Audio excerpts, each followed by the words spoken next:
Beautiful, glamorous Betty Draper. It's hard not to look at this enigmatic woman. She's the embodiment of the perfect 50s housewife. A woman any man would be happy to come home to. I could say no, couldn't I? That would be a terrible disappointment. You are so beautiful. Thank you. And yet, Betty is anything but happy. Her man doesn't want to come home to her, and her light slowly but surely fades, turning into cold bitterness. Once a muse and model with a bright future ahead of her, her tragic ending provokes conversations of what could have been. It's often forgotten that when we first meet Betty on Mad Men, she is forgiving and sweet. Don comes home late if he comes home at all, but Betty waits for him with dinner and a smile. She welcomes him to bed with open arms and comforts him to sleep. One of the first things we learn about Betty is that her mother has only recently passed away. I don't know if I told you, but my mother died 3 months ago. Because of his past, Don is avoidant when it comes to grief. He refuses to have any feelings of grief or melancholy and stays far away from any such complicated emotions. All he's ever done is run away and forget, to then move on. As his wife, Betty finds herself unable to share her deeper thoughts and feelings. Bets. Don't. No melancholy. Her feelings of grief are pushed aside and her emotions are written off as being dramatic. Betty, I can't talk to you when you're like this. You're making a mountain out of a molehill. She deals with the death of her mother by herself in her own mind. Where before she could forgive and forget Don's behavior, her suppressed anxiety and loneliness have now reached their limit. Her hands begin to go numb, and she struggles to cope with day-to-day life.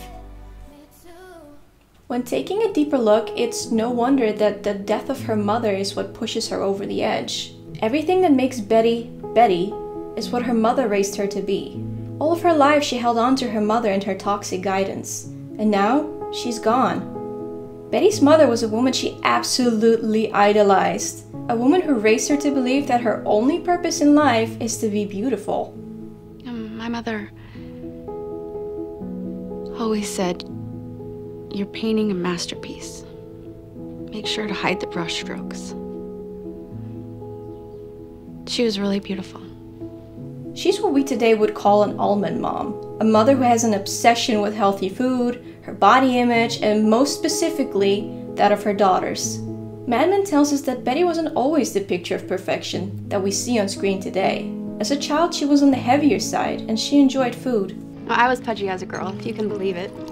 Mommy doesn't let us have ice cream before dinner. She afraid you're gonna be fat like she was? Your grandma Ruth used to drive her to town to run errands and make her walk herself home. That put a stop to it. Her mother taught her that the ultimate goal in life for a woman is to find a man and have children. She wanted me to be beautiful so I could find a man. There's nothing wrong with that.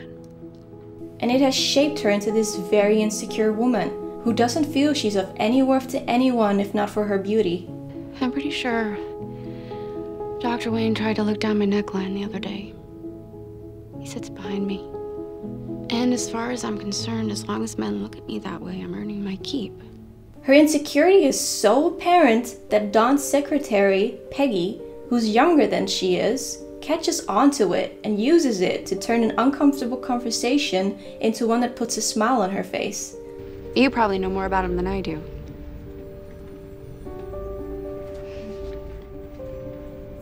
You look so beautiful in that light. You should take the picture right there. Well, I did want to look good. And it works like a charm. Although I liked your girl Peggy. She's fresh. It's the early 1960s, and Betty doesn't have the tools that we have today to understand her thoughts and feelings.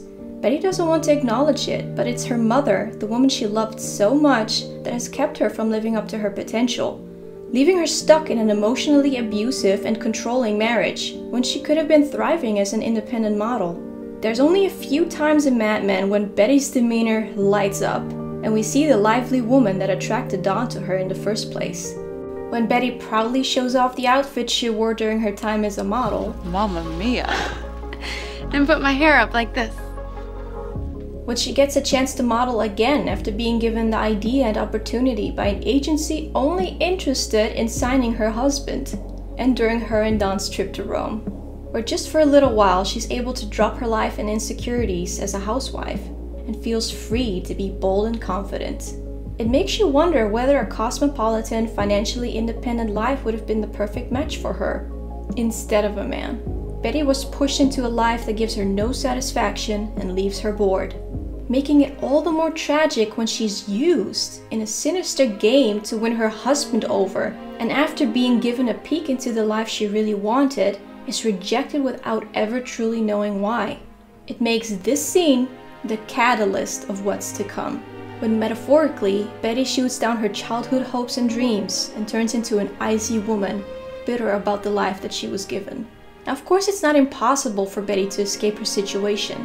However, we forget that Betty lives in a time without social media. She's cut off from the world, cut off from women who know better. She's surrounded by people who tell her she got everything she wanted.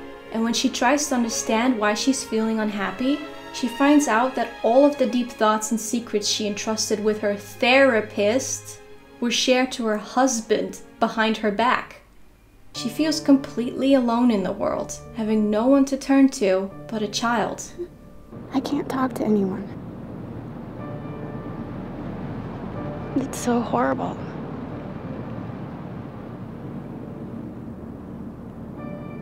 I'm so sad. Time and time again, she's made a fool. Like when Don just disappears with Sally's birthday cake, leaving Betty completely alone with their guests. Or when Don used Betty as an experiment to convince Heineken to appeal to housewives. The only reason Don even married her was to obtain the image of the perfect American dream. He has countless affairs with other women and tries to gaslight her into thinking she's crazy or dramatic when she has every right to be upset. When Jimmy Barrett tells Betty that Don has been having a secret affair with his wife, Don still lies to her when she confronts him. I know about you and that woman. What? Damn it, Don, I know you're having an affair. Betty, that's ridiculous. It takes a break in their marriage for Don to finally tell her that she was right and that he's sorry. Well, now I know I'm not crazy. When Betty unexpectedly becomes pregnant with Don, she decides to stay in the marriage, more for the sake of their children than her own well-being. But Betty is no longer fooled by Don's excuses. They offered you a contract and you didn't say a damn thing to me. I had to hear about it from him. And why the hell won't you sign it? Let me explain something to you about business, since, as usual, you're turning this into something about yourself. No contract means I have all the power. They want me, but they can't have me. You're right. Why would I think that has anything to do with me? She becomes increasingly more cynical. Her temper is the worst it's ever been, and she turns more and more into a copy of her mother, teaching her children the same toxic value system that she grew up with. She slowly falls out of love with Don completely, growing feelings for another man that values her happiness. I saw how happy you were in there. I was. I am.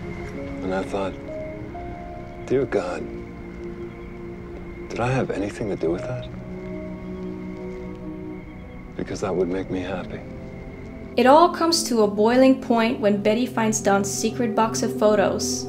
She's shocked by the extent of his lying, finally coming into perspective that she can't trust the man she married. You lied to me every day.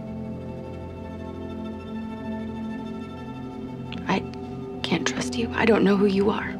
With Henry by her side, she's able to secure a safe exit from her marriage to Don. But with her divorce settled, she refuses to move on and change. She gets married to Henry and once again becomes a dissatisfied housewife, living an isolated life. Yes, Henry values her happiness and is an honest man, but he's just as old-fashioned as Don and doesn't consider Betty his equal. You need a drink? Or what are you, a wino? You need a drink? That is not something you're allowed to say.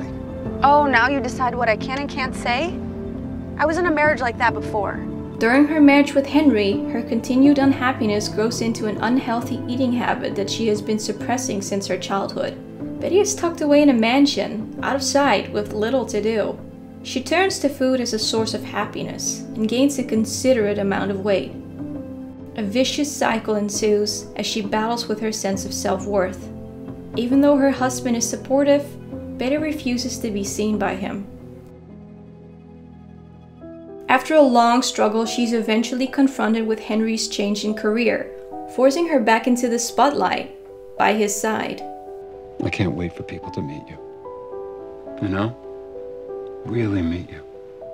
It's her obsession with how she's perceived to the outside world that gives her enough fuel and determination to lose the weight. Betty once said that she'd prefer to die young rather than lose her youth and beauty. To think one of the great beauties, and there she is, so old. I'd just like to disappear at that point. It makes perfect sense. So when she finally finds the strength to take serious steps forward in her life, it's ironic that she discovers she has terminal cancer and will in fact die very young. That it's all too late. Betty's story is that of many women. Many women then and now can relate to her struggle, feeling powerless to escape a manipulative and emotionally abusive relationship. How could you do this to me? I didn't do anything. Growing up being told that happiness can only be found in marriage and motherhood. Unable to ignore beauty standards with anti-aging and diet ads feeding on our growing insecurities. Betty's story is a warning, teaching us the importance of letting go of our unhappiness, to change and live our lives to the fullest, before it's too late.